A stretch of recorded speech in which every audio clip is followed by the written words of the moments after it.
नमः। हरि ओम। श्री महागणाधिपतये नमः। श्री महासरस्वत्यै नमः। श्री गुरुभ्यो नमः। हरि ओम। यः कर्ता जगतां भर्ता संहर्ता महसां निधिः प्रणमामि तमादित्यं बहिरन्तस्तमोपहं भवत्यस्य नक्षत्रमस्वीदस्रस्तुरङ्गमः आद्यस्तुरङ्गस्तुरगश्चोवाजी हयो हविः। ఇప్పుడు మనం ప్రత్యేకించి చెప్పుకోవాల్సింది విశ్వావసునామ సంవత్సర యుగాది ఫలితాలు. యుగాది అనగా యుగానికి మొట్టమొదటిది యుగాది. ఈ యుగాది ద్వారానే పంచాంగం వచ్చింది. ఈ యుగాది ఎందుకు చెప్పుకుంటున్నాం, యుగాది ఎందుకు పూజ చేస్తున్నాం, యుగాది ప్రసాదం ఎందుకు తీసుకుంటున్నామో ముందుగా తెలియాలి. మరి ఈ యుగాది రోజున పంచాంగ శ్రవణం ఎందుకు చేయాలనేది ముందుగా తెలుసుకోవాలి. శ్రీకళ్యాణ గుణావహం రిపుహరం. ఈ రోజున పంచాంగం, యుగాది రోజున పంచాంగం అంటే మన ఇంట్లో శుభకార్యాలు జరుగుతాయి, శత్రువులు అనేవారు ఉండరు, శత్రుత్వం పోతుంది. శ్రీకళ్యాణ గుణావహం రిపుహరం. దుస్వప్నం, చెడు కళలు వస్తాయి. ఎవరో మనకు ఆప్తులైన వాళ్ళు చచ్చిపోయినట్టుగా కలుస్తుంది. నిద్ర లేచేటప్పటికి చాలా భయంతో దాదాపు ఏడుస్తూ కూడా లేస్తారు. లేచిన తర్వాత ఆ ముఖ్యమైన వాళ్ళు ఎవరో కళ్ళతో చూసేంత వరకు బతుకున్నారని తెలిసినా కూడా కొంతసేపు ఏడుస్తారు. అంత భయంకరంగా ఉంటుంది. అటువంటి దుస్వప్నాలు రాకుండా ఉండాలి. గంగా స్నానం చేసినటువంటి పుణ్య ఫలితం వస్తుంది. గోదానం చేసినటువంటి ఫలితం వస్తుంది. గోదాన తుల్యనృణాం. ఆయుష్ పెరుగుతుంది. ఆయుర్వృద్ధిదముత్తమం. శుభకరం. ఎప్పుడుగా శుభం జరుగుతుంది. ఈ పంచాంగం అంటే ఇన్ని రకాలు ఉన్నాయి. కాబట్టి ఈ శ్లోకంలో చెప్పారు, శ్రీకళ్యాణ గుణావహం రిపుహరం దుస్వప్న దోషాపహం గంగా స్నాన విశేష పుణ్యఫలదం గోదాన తుల్యనృణాం. ఆయుర్వృద్ధిదముత్తమం శుభకరం సంతాన సంపత్ప్రదం నానాశాస్త్ర సుసాధనం సముచితం పంచాంగమాకర్ణ్యతాం. ఈ పంచాంగం వింటే ఇంత మంచి ఫలితం వస్తుంది. ఈ విశ్వావసనామ సంవత్సరం కందాయ ఫలాలు చెప్పుకుందాం. ఆది శూన్యే మహావ్యాధి అంటే సంవత్సరానికి 3 కందాయాలు, అంటే ఒక్కొక్క కందాయం 4 నెలలు, 4 3 12 నెలలు, 3 కందాయాలు వస్తాయి. ఆది శూన్యే మహావ్యాధి. మొదటి కందాయం 0 ఉంటే వ్యాధి, రెండో కందాయం 0 ఉంటే ఆది శూన్యే మహావ్యాధి. మధ్య శూన్యే మనోవ్యధ. మధ్య కందాయంలో 0 ఉంటే మనోవ్యాకులత ఉంటుంది. అంత్య శూన్యే ఫలం స్వల్పం. చివరి కందాయం 0 ఉంటే వచ్చే ఫలితం తక్కువగా ఉంటుంది. త్రిశూన్యే నిష్ఫలం భవేత్. 3 కందాయాల్లో 0 ఉంటే ఏమీ ఉండదు అని అర్థం. దీనికది చెప్పడం కుదరదు కాబట్టి ఒక్కసారి చెబుతూ ఉన్నాను. వరుసను చదువుకుంటూ పోతే ఏ సంఖ్య ఎట్లా వచ్చిందో మీరు చూసుకోవడం మంచిది. చిత్తా నక్షత్రానికి మొదటి కందాయం 2, రెండో కందాయం 1, మూడో కందాయం 0. స్వాతి నక్షత్రానికి మొదటి కందాయం 5, రెండో కందాయం 2, మూడో కందాయం 2. విశాఖ నక్షత్రానికి మొదటి కందాయం 0, రెండో కందాయం 2, మూడో కందాయం 4. తులారాశికి మరి ఆదాయం 11, ఖర్చు 5. తులారాశికి రాజపూజ్యం 2, రాజావమానం 2. తులారాశి ఈ సంవత్సరం తులారాశి ఫలితాలు చెప్పుకుందాం. ఈ తులారాశికి వచ్చేప్పటికల్లా చెప్పాలి అంటే ఏ గ్రహాలు కూడా పూర్తిగా బాగాలేవు. శుక్రుడు బుధుడు తప్పితే 6 గ్రహాలు కూడా పూర్తిగా బాగాలేవు. కాబట్టి శుక్రుడు వల్ల వివాహాది శుభకార్యాలు జరుగుతాయి, బుధుడు వల్ల వ్యాపారం జరుగుతుంది. కానీ సమస్యలు మాత్రం తప్పవు. సమస్యలు బాగా ఎక్కువగా ఉంటాయి. ముఖ్యంగా చెప్పాలంటే కుటుంబ వ్యవస్థ చిన్న భిన్నం అవటానికి అన్ని రాసులకు కూడా సమస్య కలుగుతుంది. ఎందుకంటే ఒక ఇంట్లో అత్త కోడల వల్ల కానీ, తండ్రి కొడుకుల వల్ల కానీ, మరి తల్లి తండ్రి కొడుకు కానీ వైరాలు రావటం, తల్లిదండ్రులను వెళ్ళగొట్టడం, భార్యాభర్తలు పోట్లాడుకోవటం, విడబడటం, పిల్లలను అన్యాయం చేయటం, ఇట్లాంటివి జరిగే లక్షణాలు బాగా ఎక్కువగా ఉన్నాయి. కాబట్టి ఎటువంటి తగాదాలు వచ్చినా ఒకళ్ళు ఏదైతే రెండో వాళ్ళు తగ్గటం మంచిది. ఇట్లా ఉంటేనే కాపురాలు నిలబడతాయి. దుష్టగ్రహాల యొక్క పరిపాలన వల్ల మరి క్రోధం అనేది, కోపం అనేది పూర్తిగా పెరిగిపోయి సమస్యలు వచ్చే లక్షణాలు ఉన్నాయి. కాబట్టి ప్రతివాడు కూడా ఏం చేయాలి అంటే, ఏదైనా సమస్య వచ్చినప్పుడు ఇంటి యజమాని పూర్తిగా మరి శాంతం వహించాలి. అందులో పెద్దవాళ్ళకు కూడా వయస్సు పెరిగిన తర్వాత చెప్పగలవాళ్ళు కూడా కొంచెం కోపంతో ఉండటం జరుగుతుంది. కాబట్టి దీనివల్ల ఏమవుతుంది, పిల్లలు చదువులు పాడైపోతాయి, తల్లిదండ్రులు వేరుపడే పరిస్థితి వస్తుంది, భార్యాభర్తల్లో కలహాలు వస్తాయి, భార్య పుట్టింటికి వెళ్ళే పరిస్థితి వస్తుంది. ఇటువంటి పరిస్థితుల నుండి ఎవరైనా ఈ 12 రాసుల వాళ్ళు ఎవరైనా సరే జాగ్రత్తగా ఉండాలి అంటే మీ డేట్ ఆఫ్ బర్త్ ద్వారా మీ జాతకం చూపించుకోవడం చాలా అవసరం.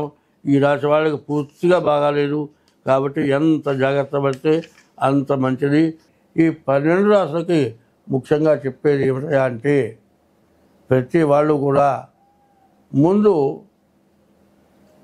చాలా కష్టాలు పడటానికి అవకాశం ఉంది. ప్రతివాడు కూడా సుఖంగా ఉండాలి, ఆనందంగా ఉండాలి, చివరికి మోక్షానికి పోవాలి అనే కోరిక అందరికీ ఉంటుంది. కష్టం రావాలి, పాపం చేయాలి, బాధలు పడాలి అనే మాట ఎవరికి రాదు. మరి బాధలు వచ్చినప్పుడు ఈ బాధలు ఎట్లా పోతాయి అని ఆలోచిస్తారు. అయితే బాధలే రాకుండా ఉండాలి అంటే ఎప్పుడూ కూడా పుణ్యమే చేయాలి, ఎప్పుడూ దేవుణ్ణే పూజించాలి, ఎంత కష్టమైనా భగవంతుడినే స్మరించాలి. భగవంతుడు తప్పితే రెండోవాడు ఆధారం లేడు, ఆయన తప్పితే మనల్ని రక్షించేవాడు లేడు. ఆయన్ని శరణాగతి పొందాలి భగవంతుణ్ణి. అట్లా కాకుండా ఎవరి మీదో, తల్లి మీదో, తండ్రి మీదో, మీరు చేసే ఉద్యోగంతో వాడేదో రక్షిస్తాడు అని వాడిని ప్రార్థించడం కాదు. ప్రతిరోజు కూడా మీ ఇష్టదైవాన్ని పూజించండి. మీ తల్లిదండ్రులను ఎప్పుడు కూడా కడుపు నిండా తిండిపెట్టి కాపాడండి. మీ భార్యకు ఎటువంటి ఇబ్బంది రాకుండా చూడండి. ఎప్పుడు కూడా దైవాన్ని ప్రార్థించండి. సత్యం ధర్మం తప్పకుండా నడవండి. సత్యం ధర్మం తప్పకుండా ఉండాలి అంటే ఆఖరి తినడానికి తిండికి కూడా కష్టపడాల్సి వస్తుంది. అయితే ఈ కష్టం ఎట్లా ఉంటుందో మరి పుణ్యం ఎక్కువ వస్తుంది. పుణ్యం వల్ల ఆనందం, స్వర్గం వస్తుంది. ఎవరి సొమ్మును దోచుకున్నా ఎవరినైనా ఇబ్బంది పెట్టినా పాపం ఎక్కువై కష్టం వస్తుంది. కష్టం రావాలా, సుఖం రావాలా, ఈ రెండు మనం ఆలోచించుకోవాలి. కష్టం రావాలి అంటే ఎవరికి అపకారం కానీ పాపం వచ్చే పనులు కానీ చేయకుండా ఉండాలి. అట్లా ఉన్నప్పుడే మనకు ఎప్పుడూ ఆనందం, సుఖం, బాధలు లేకుండా జీవితం గడవటమే కాదు పునర్జన్మ ఉత్తమమైన జన్మ వస్తుంది.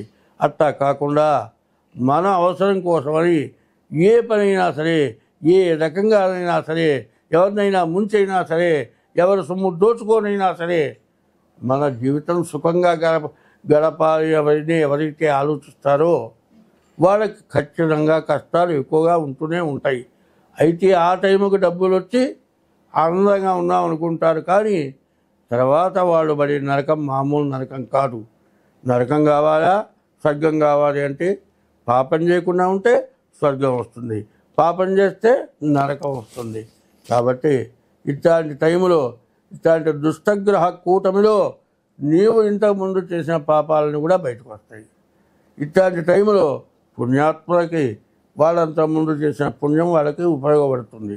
ఈ కష్టం వచ్చినప్పుడు అయితే కూడా జ్ఞానం ఉంటే దైవాన్ని పూజించి, అయ్యో నేను ఫలానప్పుడు ఈ పాపం చేశాను కాబట్టి ఇప్పుడు కష్టపడుతున్నాను అని మనిషి పరివర్తన కలిగి మంచిగా ఉండి దైవాన్ని పూజిస్తూ ఉంటే అందరూ కూడా సుఖంగా, సంతోషంగా బతుకుతారు. అయితే ఈ పంచాంగానికి ప్రత్యేకత వస్తుంది. ప్రతి 5 సంవత్సరాలకు ఒకసారి ఎలక్షన్ అయితే పార్లమెంటు మెంబర్లంతా కూడా మరి రాష్ట్రపతి, ప్రధానమంత్రి, మరి ఇట్లా మంత్రులుగా తయారవుతారు. అదేవిధంగా ప్రతి సంవత్సరం కూడా నవనాయకులు అంటారు. నవగ్రహాలే రాజ్య పరిపాలకులు అవుతారు ఈ సంవత్సరంలో. అందులో ఈ రాజ్య పరిపాలనలో ఏమవుతుందంటే నవనాయకుల్లో 6 పాపులు 3 శుభులైనారు. 6 పాపులు ఎవరో చూద్దాం. మరి విశ్వావసునామ సంవత్సరంలో రాజు రవి, మంత్రి చంద్రుడు, మరి సైన్యాధిపతి మళ్ళీ సూర్యుడు, సస్యాధిపతి గురువు, ధాన్యాధిపతి కుజుడు, అర్ఘ్యాధిపతి రవి, మేఘాధిపతి రవి, రసాధిపతి శని, నీరసాధిపతి బుధుడు.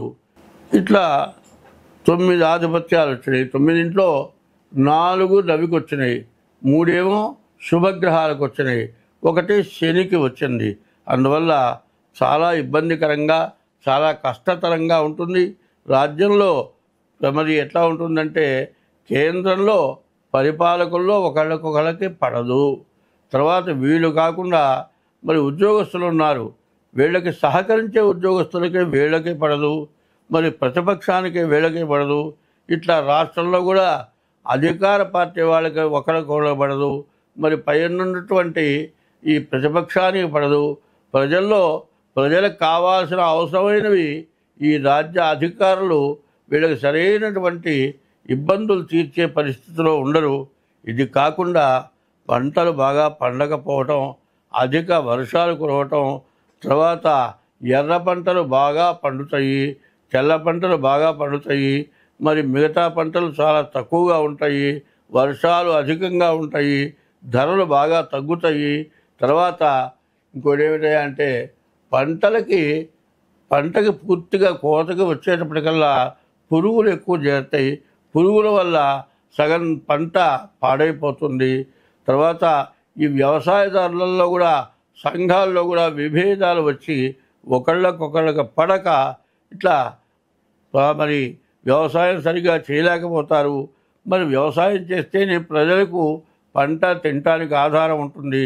ఇట్లా ఉండటం వల్ల దేశంలో చాలా కష్ట నష్టాలు ఎక్కువగా రావడానికి అవకాశం ఉంది.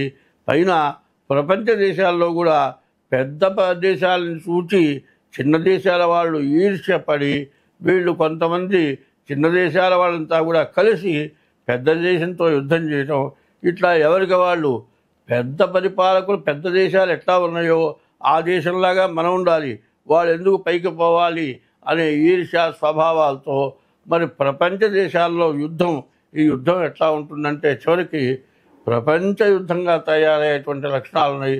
కుటుంబ సభ్యుల్లో భార్యాభర్తలకు, అన్నదమ్ములకు, అప్పచెల్లెలకు, అత్తాకోడలకు, మామ అల్లుళ్ళకి ఇట్లా విరోధాలు ఎక్కువగా వచ్చి కోర్టులకెక్కే పరిస్థితులు ఉన్నాయి. కాబట్టి ఎవరికి వాళ్ళు ఎన్ని సమస్యలున్నా సర్దుకొని చక్కగా ఉండటం చాలా మంచిది. మరి ఈ సంవత్సరం 6/11/6/25 మరి అధిక జ్యేష్ఠ మాసం అధిక జ్యేష్ఠ బహుళ దశమి రోజున రాత్రి 12:07 గురుమౌఢ్యమి ప్రారంభమైంది. ఇది ఒక్క నెల 11/6/2025 నుండి 12/7/2025 వరకు ఒక నెల పాటు గురుమౌఢ్యమి ఉంటుంది.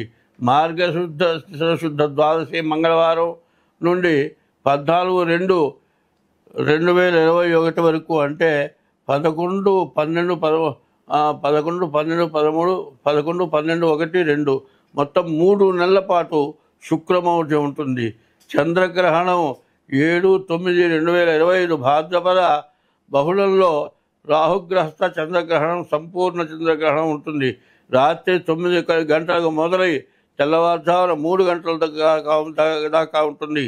రెండవ చంద్రగ్రహణం మరి మార్చి 3వ తారీఖు 2026వ సంవత్సరం మరి చంద్రగ్రహణం అవుతుంది. ఇట్లా 2 గ్రహణాలు ఉండటం కూడా అరిష్టం దేశానికి ఎక్కువగా ఉంటుంది.